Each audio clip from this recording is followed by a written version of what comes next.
Hello guys, എല്ലാവർക്കും തിരുവോണ ദിനാശംസകൾ. കുറച്ച് ലേറ്റായി വീഡിയോ അപ്ലോഡ് ചെയ്യുക. തിരുവോണ ദിനം തുടങ്ങിയത് തന്നെ രാവിലെ അമ്പലത്തിൽ പോയിട്ടാണ്. ഭയങ്കര തിരക്കായിരുന്നു അമ്പലത്തിൽ നിന്ന് നേരെ വീട്ടിലേക്ക് പോയി. പിന്നെ പോയ സെലിബ്രേഷൻ അച്ഛന്റെ ഫാമിലി എല്ലാവരും ഒത്തുകൂടിയിട്ട് ആയിരുന്നു ഇപ്രാവശ്യത്തെ ഓണം സെലിബ്രേഷൻ. അങ്ങോട്ടേക്ക് പോവാൻ നോക്കുവാന്ന് നമ്മളെല്ലാവരും ആപ്പന്റെ വീട്ടിൽ വെച്ചിട്ടാണ് സെലിബ്രേഷൻ. ഭയങ്കര എക്സൈറ്റഡ് ആണ്, കാരണം കുറെ കൊല്ലത്തിന് ശേഷമാണ് നമ്മളിങ്ങനെ എല്ലാവരും കൂടി അതിൻ്റെതായ സന്തോഷം എൻ്റെ മുഖത്ത് കാണാം. പെട്ടെന്ന് പ്ലാനാക്കി പരിപാടിയായതുകൊണ്ട് ഇലയൊന്നും ആദ്യം സംഘടിപ്പിച്ചിട്ടില്ല. പിന്നെ ഏതോ പറമ്പ് ആണുങ്ങളെല്ലാം ഇല മുറിച്ച് വരുമ്പോഴേക്ക് ഇതാ ഗെയിംസ് കളിക്കാൻ വേണ്ടി ടീം ലോട്ടെടുത്ത് ഓരോ ടീമായി തിരിയാൻ തുടങ്ങി. ആ മഗ്ഗില് 1, 2 എന്ന് പറഞ്ഞിട്ട് കുറേ നമ്പേഴ്സ് എഴുതിയിട്ടിട്ടുണ്ട്. അപ്പോൾ 1 എടുക്കുന്നവർ ഒരു ടീം, 2 എടുക്കുന്നവർ അടുത്ത ടീം, അങ്ങനെ എല്ലാവരെയും കൊണ്ട് ലോട്ടെടുപ്പിച്ച്.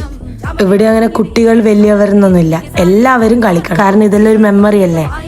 അങ്ങനെ ആദ്യത്തെ വെൽക്കം സ്പീച്ച് ഞാൻ നടത്തി. എല്ലാ ബന്ധുമിത്രങ്ങൾക്കും സ്വാഗതം. എല്ലാവർക്കും ഹൃദയം നിറഞ്ഞ ഓണാശംസകൾ. എല്ലാവരും നറുക്കെടുത്തിട്ടില്ലേ? 1 കിട്ടിയവർ എന്റെ ഈ വലത്തെ സൈഡിലും, 1 നമ്പർ കിട്ടിയവർ എന്റെ ഈ വലത്തെ സൈഡിലും, 2 നമ്പർ കിട്ടിയവർ എന്റെ ഈ ഇടത്തെ സൈഡിലും വന്നു. അങ്ങനെ 2 സൈഡിലും ടീമായി തിരിച്ചതിന് ശേഷം ക്യാപ്റ്റന്മാരെ തെരഞ്ഞെടുത്തു.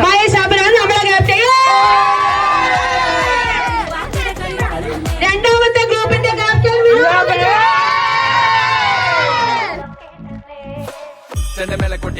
പിന്നെയൊന്നും നോക്കിയിട്ടില്ല.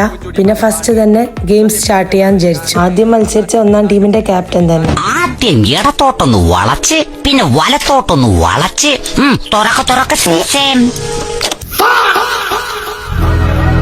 നമ്മൾ നോക്കുമ്പോ അച്ഛൻ ഒടുക്കത്തെ പ്രാക്ടീസ്. അപ്പൊ മനസ്സിലായി പ്രാക്ടീസ് ചെയ്തിട്ടൊന്നും കാര്യമില്ല.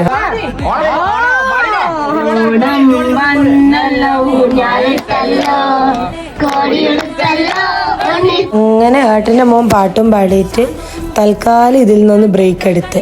വീഡിയോ കഴിഞ്ഞില്ല, അടുത്ത പാർട്ട് ഉടനെ വരുന്നതായി വെറൈറ്റീസ് ഓഫ് ഗെയിംസ് നിങ്ങളെ കാത്തുനിന്ന്. അപ്പൊ വീഡിയോ ഇഷ്ടപ്പെട്ട ഫോളോ ഫോർ മോർ.